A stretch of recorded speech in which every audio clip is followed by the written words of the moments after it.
माननीय शिक्षा मंत्री महोदय का हार्दिक अभिनंदन, स्वागत। माननीय निदेशक महोदय भी साथ में हैं, हमारे एसपीडी सर भी साथ में हैं। सभी का एक बार यहाँ पर इस भवन में हार्दिक स्वागत, अभिनंदन, वंदन। प्री डीएलएड परीक्षा 2021 एक बहुत ही खुशगवार बात सरकार के लिए भी और जन समुदाय के लिए भी। प्री डीएलएड का रिजल्ट आज घोषित किया जा रहा है और बहुत खूबसूरती की बात यह है कि प्रारंभिक शिक्षा विभाग को 3 वर्ष पहले ये जिम्मेदारी दी गई थी कि वो प्री डीएलएड करवाए। इससे पहले प्री डीएलएड कोई करवाते थे और किसी अन्य नाम से करवाते थे। और बहुत अच्छी बात यह है कि तीसरी बार भी प्रारंभिक शिक्षा विभाग ने निदेशक महोदय के मार्गदर्शन में, माननीय मंत्री महोदय के संरक्षण में बहुत कुशलता के साथ में इस परीक्षा का आयोजन करवाया। इसके लिए हम बहुत बहुत आभारी हैं माननीय मंत्री महोदय के। एक बार जोरदार तालियों से हम उनका स्वागत करते हैं। माननीय मंत्री महोदय, बहुत एक और आभार हम मंत्री महोदय को देना चाहते हैं कि कल जो आपने परीक्षा करवाई श्रीमान राजस्थान में, वंडरफुल वंडरफुल वंडरफुल। रीट की परीक्षा अपने आप में एक ऐसा आयोजन था जो ऐतिहासिक बन गया। 26 लाख से भी ज्यादा लोगों ने उसमें पार्टिसिपेट किया और जाओ वहां पर इस तरह की व्यवस्था थी, चाहे रहने की, चाहे खाने की, चाहे पीने की, चाहे बस की, चाहे यात्रा की, चाहे रुकने की। और निश्चित रूप से सभी जगह से हमारे पास ये संदेश आया कि मजा आ गया। और शिक्षा विभाग और माननीय मंत्री महोदय श्री गोविंद सिंह डोटासरा जी ने जो आयोजन किया वो अद्वितीय आयोजन रहा माननीय मुख्यमंत्री महोदय के संरक्षण में। आज प्री डीएलएड परीक्षा 2021 का परीक्षा परिणाम की घोषणा की जा रही है। बहुत सारा कुछ तो माननीय मंत्री महोदय के ही मुखारबिंद से हम सुनेंगे। हम सबसे पहले अतिथियों के स्वागत में करते हैं कि आज अभिनंदन तुम्हारा पत्र पुष्प पराग से, राग से, अनुराग से, अंतःकरण अनुभाव से। हमारे अनुभव आपके लिए हैं। और इस बीच हम एसपीडी सर से आग्रह करते हैं, निवेदन करते हैं कि चूंकि उनके इस भवन में आप पधारे हुए हैं, अतः नवांकुर भेंट करके और उनका स्वागत करें, अभिनंदन करें।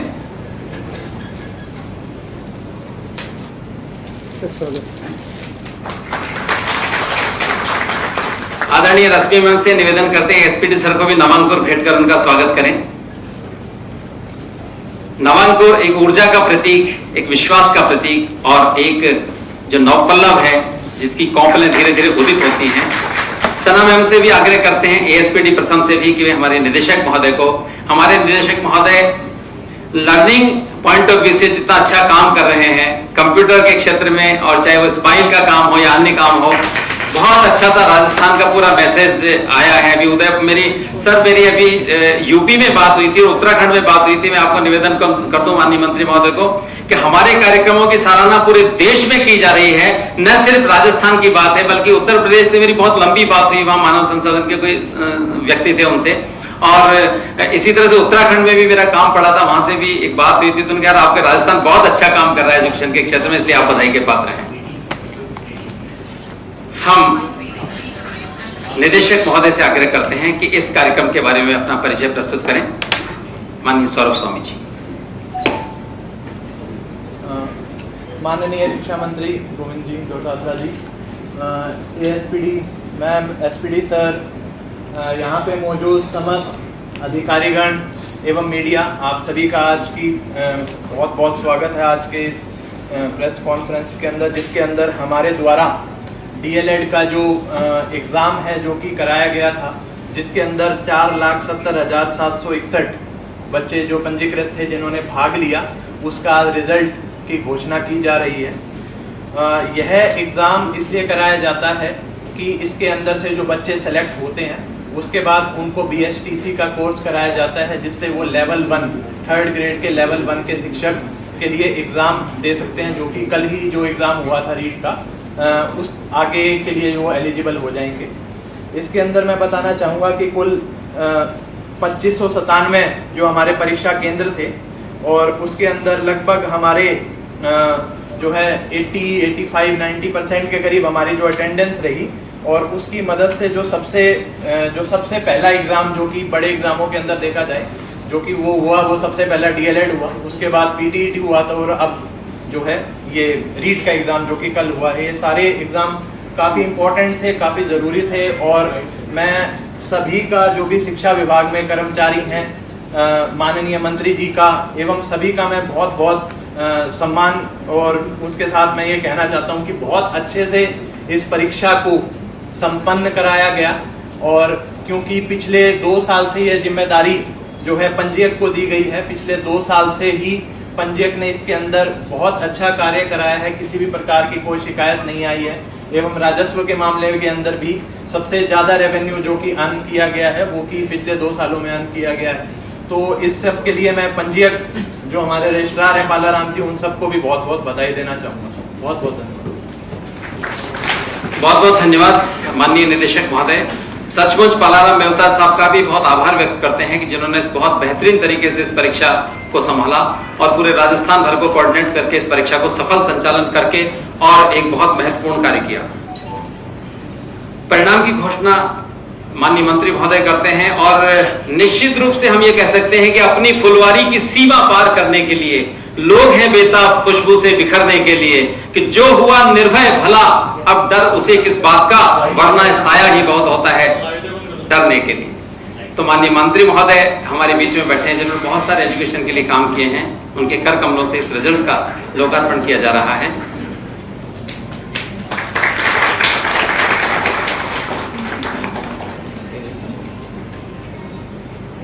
हो गया भाई।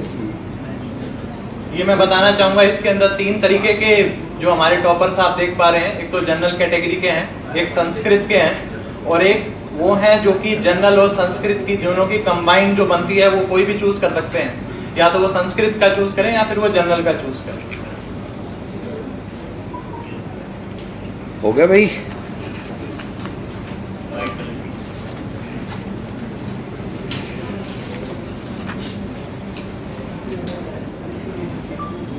प्री डीएल परीक्षा 2021 का ये परिणाम आज आप सबके सामने जारी हुआ है।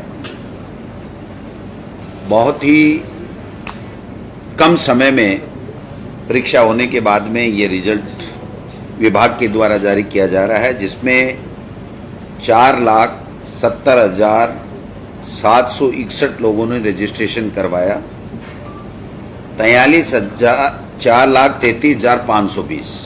4,33,520 लोग अपीयर हुए और अब्सेंट हुए 37,241। कहने का मतलब जो 92.09% लोग इसमें अपीयर हुए। जो परिणाम जारी किया गया है उसको मैं आपको बताना चाहूँगा कि फर्स्ट जनरल में महेश खीचर फर्स्ट हैं, बुधराम सेकंड हैं और महेंद्र सक्तावत ये थर्ड नंबर पे आए। संस्कृत में मुस्कान, प्रियंका बेराठी और प्रभु नारायण ये 3 लोग, इनमें शायद 2 बच्चियां हैं और एक लड़का है, ये संस्कृत में 1, 2, 3 रहे हैं। जनरल और संस्कृत जो कॉमन है उसमें अभिषेक प्रजापति, पुखराज तेली और सोलानी सोनी ये 3 संस्कृत में रहे। प्रमुख बात यह है कि इस परीक्षा में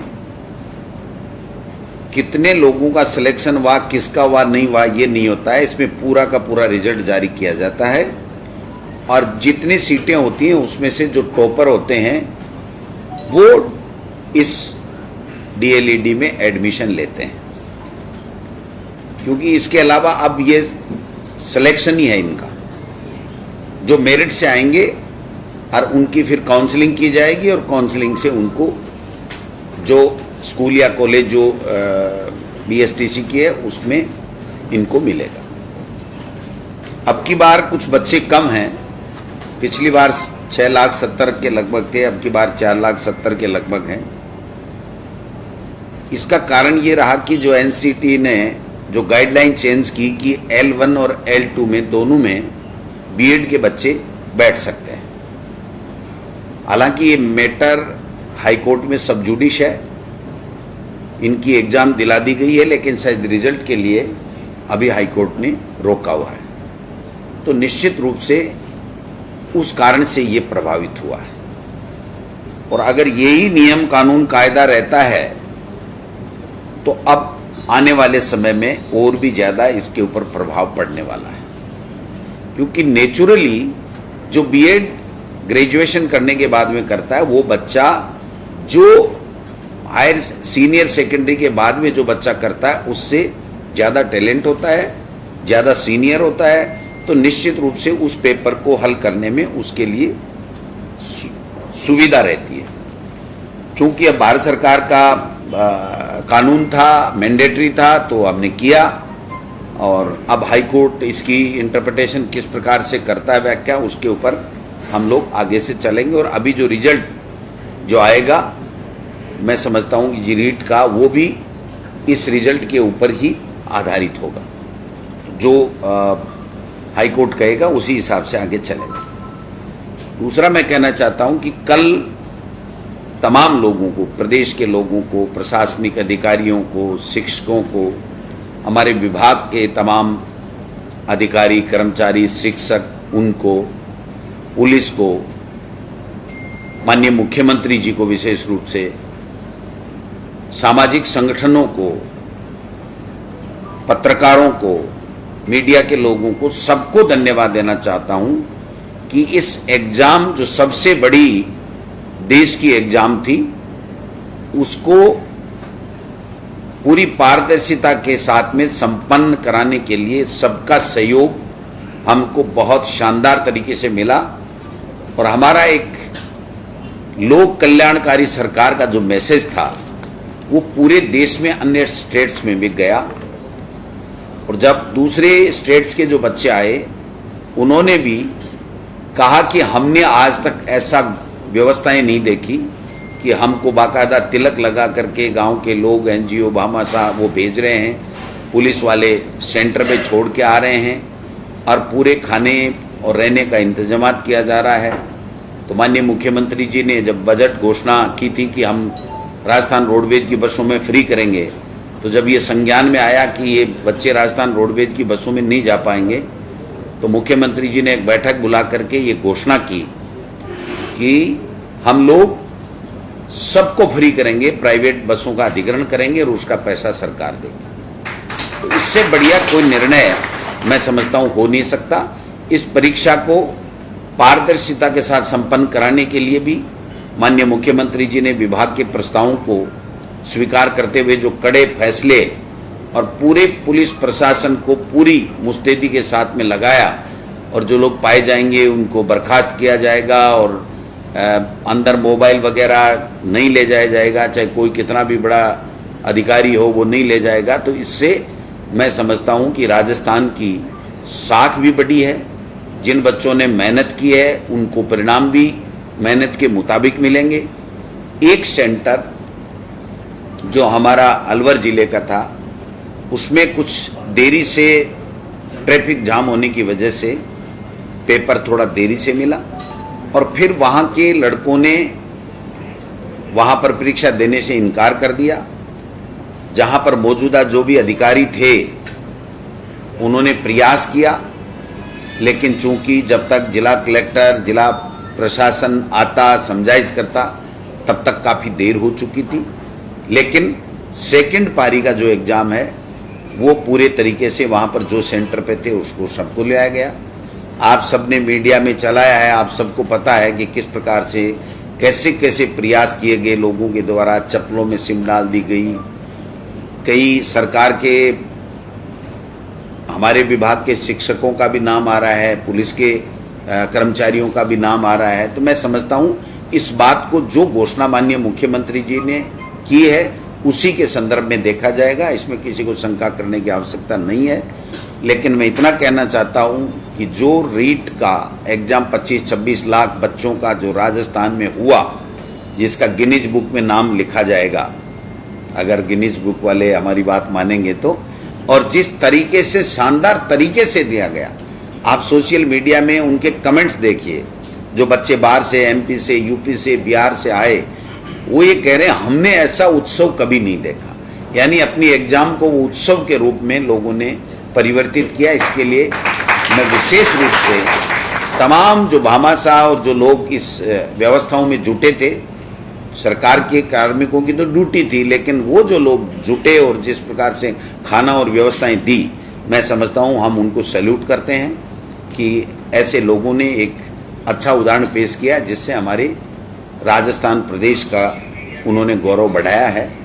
मैं समझता हूं कि ये सारी की सारी चीज़ें आपको बतानी इसलिए ज़रूरी थी कि कल सब लोग जिज्ञासा कर रहे थे किस प्रकार से होगा। अभी मैंने नोडल एजेंसी को, निदेशक महोदय को कहा था कि आप बात कीजिए कि हम इस सेंटर के बारे में और जो बच्चे उस सेंटर के ऊपर पर्टिकुलर रह गए उसके बारे में हम लोग क्या करने वाले हैं। इन्होंने वहाँ के चेयरमैन और सेक्रेटरी से बात की है।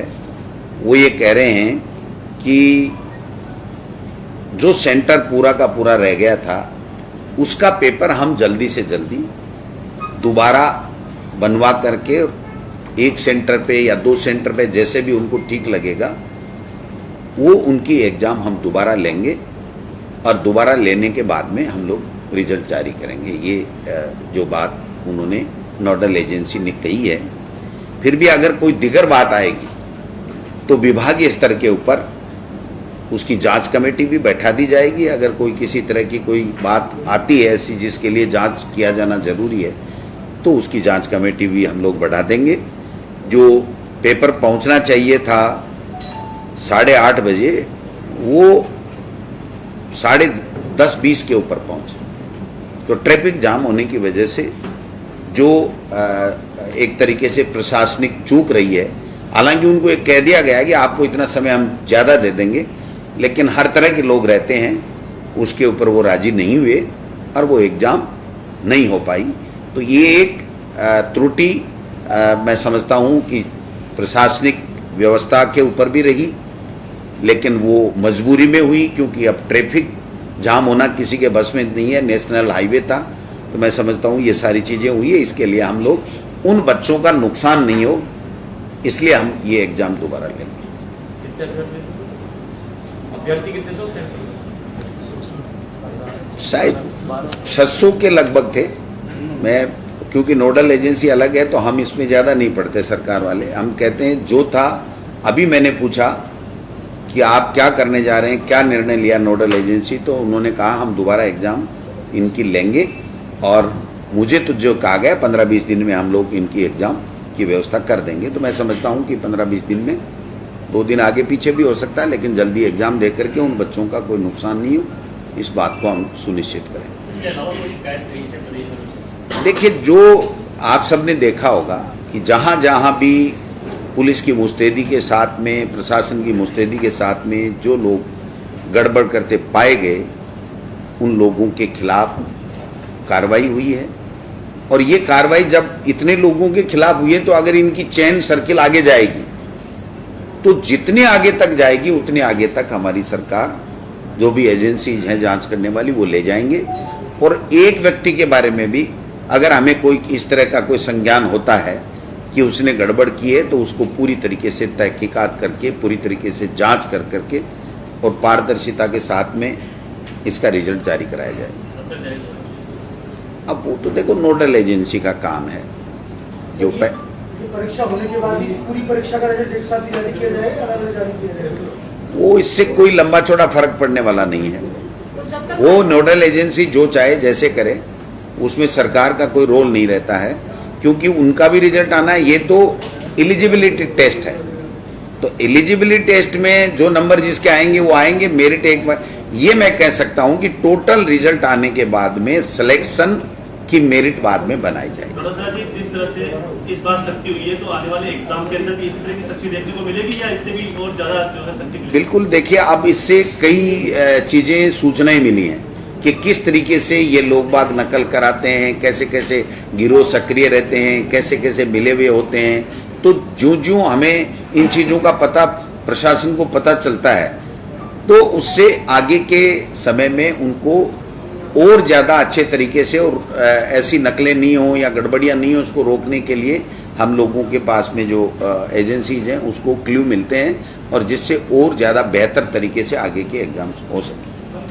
अच्छी परीक्षा रही, सभी ये कह रहे हैं, लेकिन खासतौर से नकल गिरोह का आपने पकड़ा, लेकिन घर में जिन लोगों को सिक्योरिटी में लगाया, शिक्षक ज्यादा पकड़ में आए हैं, पुलिस के कर्मचारी पकड़ में आए, तो ये भी एक सबक होगा अगली बार। देखिए, निश्चित रूप से हमें पता था कि सरकारी अधिकारी कर्मचारी अगर इसमें शामिल हो जाए तो उस जो मेहनत की है उस बच्चे के साथ में अन्याय होगा। इसीलिए इतना कड़ा फैसला हिंदुस्तान में किसी स्टेट में नहीं लिया गया कि सरकारी कार्मिक को बर्खास्त किया जाएगा, कभी कहीं नहीं लिया गया।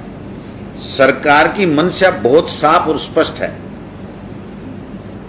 कि हम लोग ऐसे लोगों को कतई नहीं बख्शेंगे। जो लोग मेहनत करते हैं, जो बच्चे मेहनत करते हैं, उनको ईमानदारी से उनका रिजल्ट मिलना चाहिए। तो मैं समझता हूं कि जिन जिन कार्मिक पाए गए हैं, अब इतने बड़े अथाह समूह में 8 करोड़ लोगों में आप किसको क्या कैसे पहचान सकते हो? जब कोई चीज़ सामने आती है तभी ये चीज़ें होती हैं। लेकिन इससे निश्चित रूप से आगे आने वाली परीक्षाओं में और ज़्यादा पारदर्शिता रहे, ईमानदारी से परीक्षाएं हों, अच्छे सुव्यवस्थित तरीके से हों, उसमें हम लोगों को मदद मिलेगी। क्योंकि ये लोग चिन्हित हो गए, अब चिन्हित हो गए तो ये तो हो ही गए, अब जांचें चलेंगी। जब जांचें चलेंगी तो इनके आगे तक कहाँ तक कनेक्शन है वो भी जाएगा। तो एक तरीके से इनके जड़ तक पहुंचने में सरकार को मदद मिलेगी। एक सवाल है कि कल बहुत सारे सेंटर पे ये देखने को मिला कि सेकंड लैंग्वेज किसी ने पंजाबी भर रखी थी, किसी ने सिंधी भर रखी थी, वहाँ पेपर पहुँचा ही नहीं। और अनंतनाग में दूसरे सेंटर से जब पेपर मंगाया गया तो कोड अलग हो गए, समय काफ़ी बर्बाद हो गया। क्या ऐसे विद्यार्थियों को राहत मिली?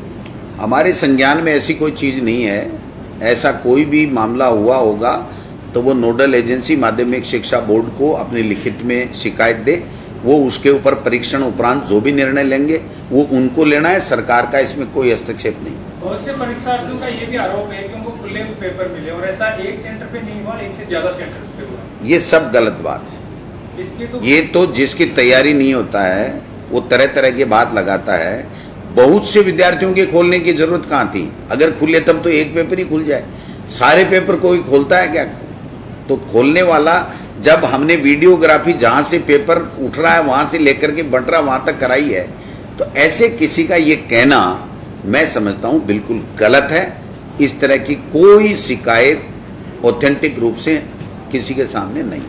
पेपर आया 1.5 घंटे पहले आया गया कि एक कांस्टेबल के फोन पर पाया गया तो पुलिस ने मामला पकड़ा, तो क्या इसे माना जाएगा?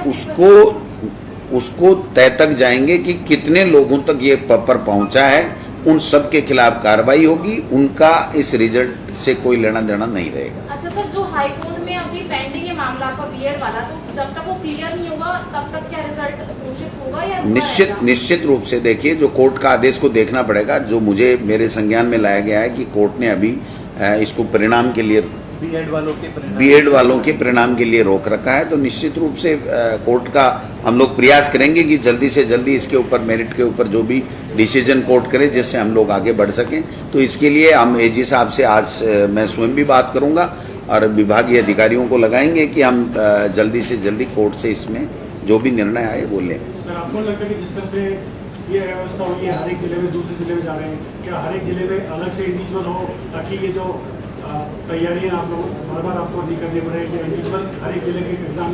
अब देखिए, ये तो जो नोडल एजेंसी होती है उसको तय करना होता है, लेकिन समय समय के ऊपर जब एग्जाम्स होती हैं उससे जब जो अनुभव मिलते हैं उस अनुभव के आधार पर आगे की जो परीक्षाएं होती हैं उसमें जो भी निर्णय लेने होते हैं तो वो लेते हैं। तो मैं समझता हूँ कि इसके ऊपर मेरा ये कहना कि ऐसा होना चाहिए ऐसा होना चाहिए ये कतई ठीक नहीं।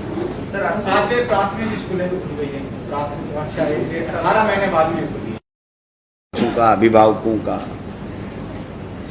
आप सबका, क्योंकि आपके बच्चे भी तो पढ़ ही रहे हैं। तो निश्चित रूप से इस कोरोना के कारण से जो 1.5 साल का दंश जो हमने झेला है वो कभी भूलने वाला नहीं है। लेकिन फिर भी सरकार ने बहुत कोशिशें की और सीनियर और जूनियर क्लासेज के पहले हमने स्कूल चालू कर दिए थे। अभी हम प्राइमरी वाले सारे कर रहे हैं। और अब की बार निदेशक महोदय ने काफ़ी अच्छा इसमें मेहनत की है और इन्होंने कहा कि भाई किस तरीके से हम ईश्वर ना करे दोबारा आए, लेकिन आए तो हम पहले से ही इन बच्चों का टेस्ट लेते रहें जिससे पता लग सके किसको कितना क्या मार्किंग देनी है, जिससे उन बच्चों के साथ में किसी तरह का अन्याय नहीं। हाँ, वो पॉलिसी बन रही है, इसकी पॉलिसी बन रही है, गाइडलाइन बन रही है और गाइडलाइन बनने के बाद में आप निश्चिंत रहें, 3rd ग्रेड के ट्रांसफर भी होंगे। 30 तारीख अंतिम तारीख इससे पहले हो रही है। सरकार तारीख बढ़ाती रहती है। मंत्री जी, कुछ राजस्थान के बेरोजगारों की ओर से मांग उठती आई है कि जब भी इस तरह की कोई परीक्षा हो तो उसमें राजस्थान के बेरोजगारों को कुछ बेनिफिट मिले दूसरे राज्यों की तुलना में, क्योंकि दूसरे राज्य के भी यहाँ पर आ सके परीक्षा देते हैं, तो क्या उनको बेनिफिट उनको मेहनत करने से ही मिलेगा मेरे भाई। जो हमारा कॉन्स्टिट्यूशन है वो जो चीज़ हमको अलाउ करता है वो ही कॉन्स्टिट्यूशन के हिसाब से हम चल सकते हैं। तो मैं तो तमाम बच्चों से कहना चाहता हूँ कि उनको मेहनत करनी चाहिए। आज विदेशों में भी अमेरिका, यूएस, जर्मनी, वहाँ पर भी ये लोहा मनाते हैं हमारे इंजीनियर। तो मैं समझता हूँ कि हमारे बच्चों को मेहनत ज़्यादा करके प्रयास करना चाहिए, लेकिन जो संविधान में जो व्यवस्था है, जो कानून है, उसके मुताबिक हमको चलना पड़ता है। किसानों का देशव्यापी बंद है, बहुत अच्छा आंदोलन कर रहे हैं। बिल्कुल, हम सब लोग उनके समर्थन और मैं प्रयास करूंगा कि मैं भी एक जगह वहां पर जाकर के उनके बंद में शामिल हूं। निश्चित रूप से किसानों के साथ में केंद्र की सरकार 10 महीने से अन्याय कर रही है, अत्याचार कर रही है, उनकी सुन नहीं रही है।